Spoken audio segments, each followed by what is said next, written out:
The Eastern Conference Finals have delivered many iconic rivalries through the decades, but this year's edition wasn't in anyone's preseason predictions. After a pair of shocking second-round victories, the New York Knicks and Indiana Pacers have each taken an unexpected path to this showdown. This isn't just a series anymore. It's a rematch with legacy-defining consequences. It's two teams that have evolved beyond their stereotypes, retooled rosters, refined philosophies, and emerged as genuine threats in a postseason full of uncertainty. The question now is, who's ready to take the final step? To understand what's about to unfold, you need to go back. Last year, these two teams met in a brutal 7-game series that left bruises, bitterness, and unfinished business. Yes, the Pacers advanced, but that result hardly tells the whole story. The Knicks, devastated by injuries, limped into the final stretch of that series with half their core rotation sidelined. And still, they nearly pulled it off. Now they return stronger, deeper, and with a new centerpiece, Karl-Anthony Towns, acquired in a blockbuster deal right before training camp. And that changes everything. During the regular season, the Knicks took 2 out of 3 games against Indiana, but the surface-level numbers can't be taken at face value. 2 of those matchups came during a time when the Pacers were struggling to find their identity. And in the one game that looked like a preview of the postseason, Indiana was without their defensive anchor, Miles Turner. Without him, Towns exploded, dropping 40 points on hyper-efficient shooting while Indiana had no answer on either end. But now Turner's back, and his rim protection and floor spacing completely alter the Pacers' formula. You can't analyze this series like a typical rematch because the Pacers aren't the same team they were last year. Their identity has crystallized. After a shaky start to the season, they found their rhythm, largely through chemistry and defensive growth. Yes, defense. The very thing that tanked them last year has become a surprising strength. Gone is the chaos for chaos' sake style. In its place is a more connected, positionally sound unit. Players like Andrew Nembhard and Aaron Nesmith have emerged as defensive anchors, and even Tyrese Halliburton, long dismissed as a defensive liability, has become a legitimate help defender, leading the league in blocked three-pointers and thriving in passing lanes. The commitment to two-way basketball is no longer lip service in Indiana. It's real, and it's showing. But the most transformative addition for the Pacers might be Pascal Siakam. Mid-season last year, he arrived via trade, but this season, with a full offseason and training camp under his belt, he's fully integrated. He's the glue.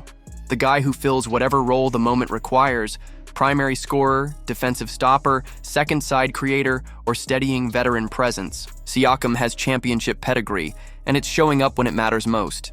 His ability to switch, create, and shoot makes the Pacers far more versatile than last year's iteration, and now they look like a team that knows exactly who they are on both ends of the court. At the center of it all is Halliburton, the conductor of Indiana's relentless drive and kick symphony. He's dictating tempo with precision, finding shooters across the court with pinpoint accuracy, and punishing defenses the moment they hesitate. His assist-to-turnover ratio is among the best in the league, and he rarely forces plays. But that patience is a double-edged sword. Because in this series, against the Knicks' defensive length, Halliburton will need to be more aggressive as a scorer. We've seen him go for 30-plus in key moments like against Cleveland, but far too often he's content to take 7 shots and defer. That won't cut it against a Knicks defense featuring OG Anunoby, Mikal Bridges, and Josh Hart. If Indiana wants to win this series, they need scoring Tyrese, not just passing Tyrese. Flip the script to New York, and you're looking at a team that has come into its own. What the Knicks did in the Boston series defied logic. Taking 2 road games from the defending champs in TD Garden, both by erasing massive deficits, was the kind of feat that turns belief into conviction. Their Game 4 win was a masterclass, with Jalen Brunson controlling the game from start to finish, dropping 39 points and 12 assists on absurd efficiency.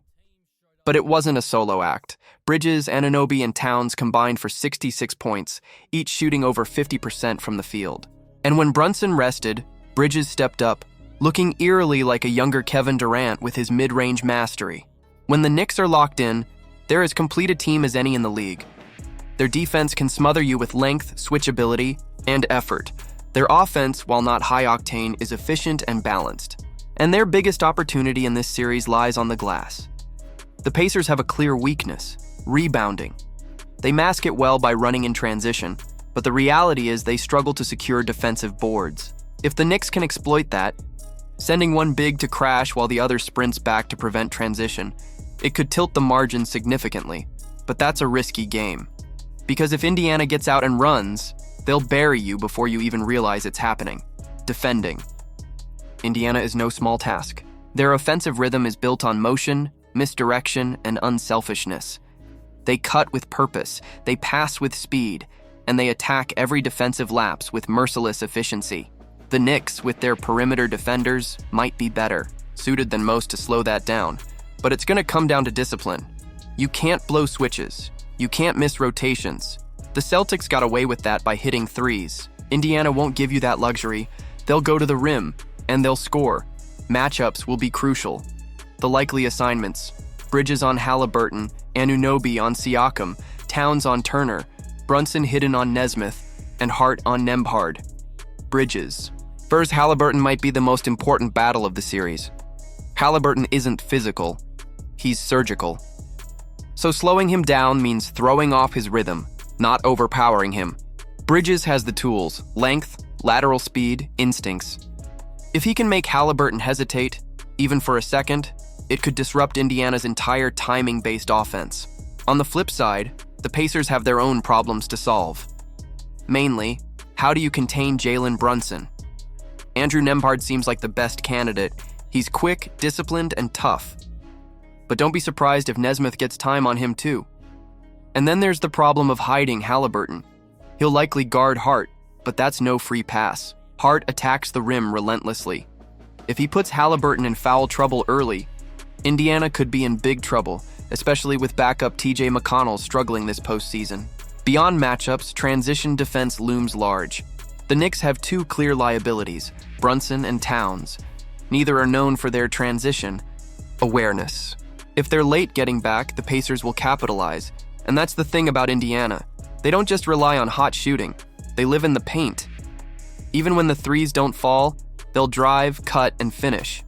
That's what makes them so dangerous. The biggest tactical swing? The Halliburton-Turner pick and pop. It devastated Milwaukee and torched Cleveland. Towns has struggled all year against pick-and-roll action. He's slow to react, foul-prone, and not an elite rim protector. If he gets exposed early and worse, picks up fouls, the Knicks' entire structure gets shaky. They can't afford to lose Towns' offense. Coach Thibodeau may need to lean on switching schemes to contain the action, even if it means risking Towns guarding Halliburton in space.